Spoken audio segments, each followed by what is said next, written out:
Mais uma vez eu sou da Igreja do Pai do Senhor. Amém. Como já lemos o texto juntos, os irmãos podem sentar.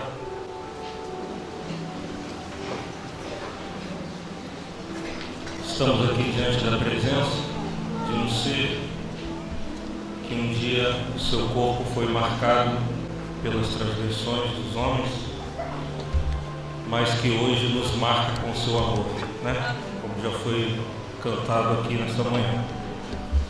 E eu não poderia deixar de dizer o tamanho da alegria que eu estou sentindo, porque pela primeira vez eu subo ao púlpito da igreja em Engenheiro Pedreira. Amém. Com um giro de Deus, marcado por Deus, e nos sentimos alegres, porque pelo púlpito dessa igreja já passaram grandes homens de Deus. Alguns já descansam da sua luta, outros ainda continuam na guerra. Homens que carregavam em seus corpos a marca de Cristo, não no exterior do corpo, mas no interior. E por terem essas marcas de Cristo em suas vidas, eles também conseguiram marcar outras pessoas com o seu jeito de viver, com o seu modo de se portar na presença de Deus. Eu me lembro do pastor Valdir de Carvalho, e todas as vezes que eu me lembro dele, eu me lembro com carinho, porque nos momentos mais difíceis da minha vida, eu encostava perto dele e sem que eu dissesse uma palavra, ele tinha orientações sempre muito preciosas para a minha vida. Então, como eu disse, homens que eram marcados por Deus e que conseguiram marcar outras vidas também. E vamos falar um pouco dentro do texto que nós lemos. Eu gostaria de ressaltar o versículo de número 17. Desde agora ninguém me inquiete, porque trago no meu corpo as marcas do Senhor Jesus. Palavras do apóstolo Paulo.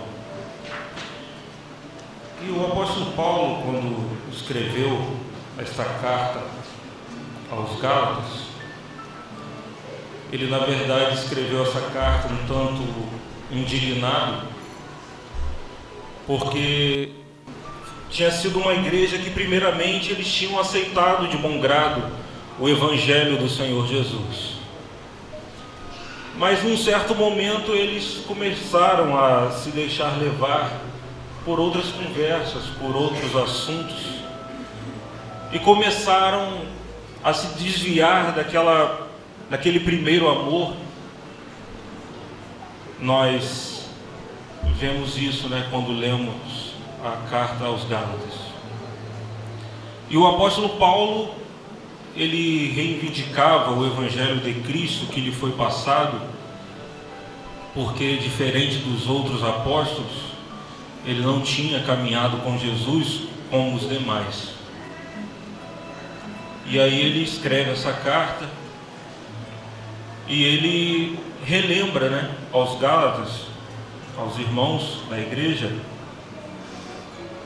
e ele diz, né, dentro de alguns textos aqui da carta: irmãos, rogo-vos que sejais como eu, porque também eu sou como vós. Nenhum mal me fizestes. E vós sabeis que primeiro vos anunciei o Evangelho estando em fraqueza da carne, e não rejeitastes, nem desprezastes isso que era uma tentação na minha carne. Antes me recebestes como um anjo de Deus, como Jesus Cristo mesmo. Qual é, logo, a vossa bem-aventurança? Porque vos dou testemunho de que, se possível fora, arrancaríeis os olhos e vos daríeis. Fiz-me acaso vosso inimigo dizendo a verdade? E aqui, como se fosse um desabafo, o apóstolo Paulo questiona o porquê da mudança. Se primeiramente eles de bom grado aceitaram o Evangelho de Deus, a ponto dele dizer que o amor deles era tão grande e a reciprocidade também era tão grande, que se possível fora, o apóstolo tinha convicção de que se ele precisasse, eles arrancariam os olhos deles para dar ao apóstolo. Era um amor muito grande que sentiam, tanto o apóstolo pela igreja, como a igreja pelo apóstolo. Só que, como eu disse, na caminhada eles se perderam, e o apóstolo reivindica o seu ministério de uma forma muito especial, tentando mostrar aos Gálatas que eles precisavam crer no Senhor Jesus da forma que ele havia crido. Porque quando nós paramos para meditar na forma com que o apóstolo Paulo ele foi vocacionado, foi chamado para o seu ministério, totalmente diferente dos demais apóstolos. Jesus pessoalmente escolhe os 12, e aí começa a ensinar a eles, a mostrar o seu evangelho, a sua doutrina. E o apóstolo Paulo ele é chamado, mas chamado num âmbito espiritual totalmente diferente dos demais discípulos. E ele cita isso como exemplo para a igreja. E ele diz: porque não o recebi, não recebeu, o evangelho que ele pregava, não o recebi nem aprendi de homem algum, mas pela revelação de Jesus Cristo. Porque já ouvistes qual foi antigamente a minha conduta no judaísmo, como sobremaneira perseguia a igreja de Deus e a assolava. E na minha nação excedia em judaísmo a muitos da minha idade, sendo extremamente zeloso das tradições de meus pais. Mas quando aprouve a Deus, que desde o ventre de minha mãe me separou e me chamou pela sua graça, revelar seu Filho em mim, para que o pregasse entre os gentios, não consultei carne nem sangue, nem tornei a Jerusalém a ter com os que já antes de mim eram apóstolos, mas parti para a Arábia e voltei outra vez a Damasco. Depois, passados 3 anos, fui a Jerusalém para ver a Pedro e fiquei com ele 15 dias. E não vi a nenhum outro dos apóstolos, senão a Tiago, irmão do Senhor. Ora, acerca do que vos escrevo, eis que diante de Deus testifico que não minto. Depois fui para as partes da Síria e da Cilícia, e não era conhecido de vista das igrejas da Judéia que estavam em Cristo, mas somente tinham ouvido dizer: aquele que já nos perseguiu anuncia agora a fé que antes destruía, e glorificavam a Deus a respeito de mim. Depois, passados 14 anos, subi outra vez a Jerusalém, com Barnabé, levando também comigo a Tito. Então o apóstolo mostra para a igreja que o evangelho que ele pregava, ele havia recebido puramente de Deus. Ele não foi conviver com os outros apóstolos, não foi aprender com os outros apóstolos. Nesse texto que eu acabei de ler, ele mostra isso claramente. 3 anos, depois ele passa apenas 15 dias com Pedro, Tiago, e depois mais 14 anos fora. E se nós pararmos para pensar, parecia um tanto contraditório, os apóstolos pregando para os judeus, e aí vem o apóstolo Paulo pregando para os gentios. Os apóstolos pregando circuncisão.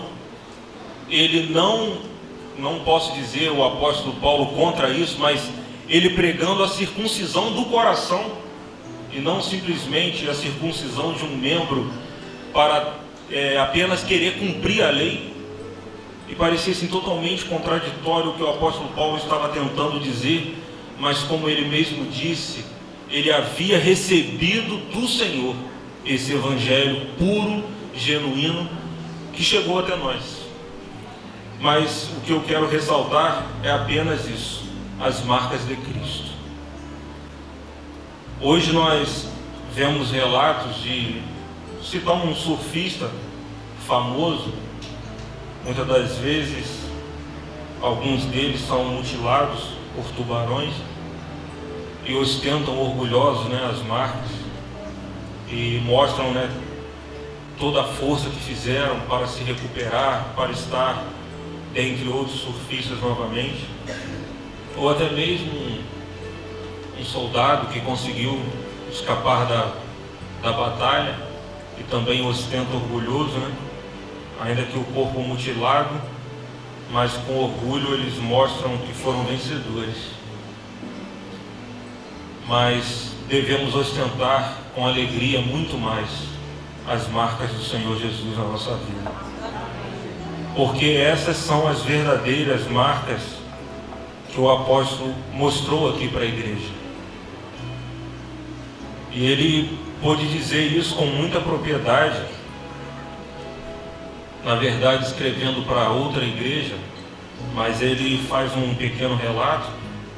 Recebi dos judeus 5 quarentenas de açoites menos 1. 3 vezes fui açoitado com varas, 1 vez fui apedrejado, 3 vezes sofri naufrágio, 1 noite e 1 dia passei no abismo, em viagens muitas vezes, em perigos de rios, em perigos de salteadores, em perigos dos da minha nação, em perigos dos gentios, em perigos na cidade, em perigos no deserto, em perigos no mar, em perigos entre os falsos irmãos, em trabalhos e fadigas, em vigílias muitas vezes, em fome e sede, em jejum muitas vezes, em frio e nudez. Além das coisas exteriores, me oprime cada dia o cuidado de todas as igrejas.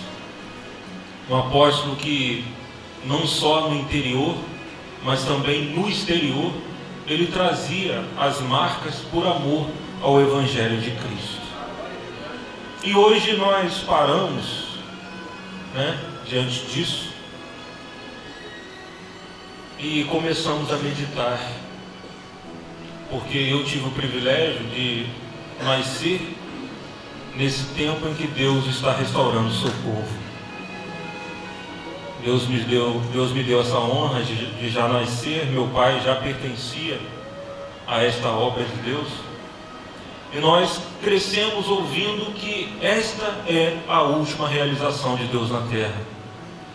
Várias profecias do Senhor falando: eu estou na frente da minha obra. Em outras, eu continuo na frente da minha obra.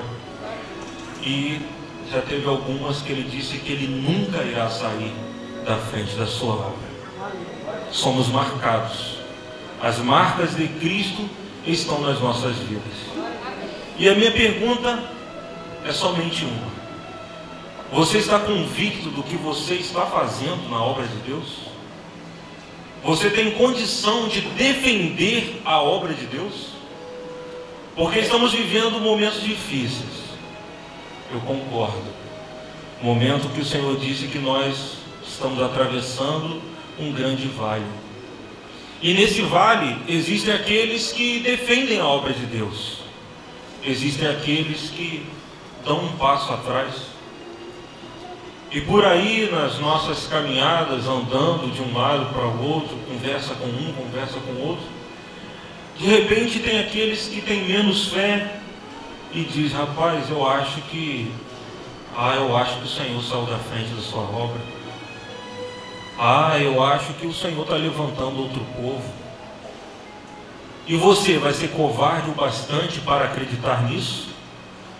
Ou as marcas de Cristo na sua vida vão te fazer defender a obra de Deus? O Senhor continua na frente da sua obra.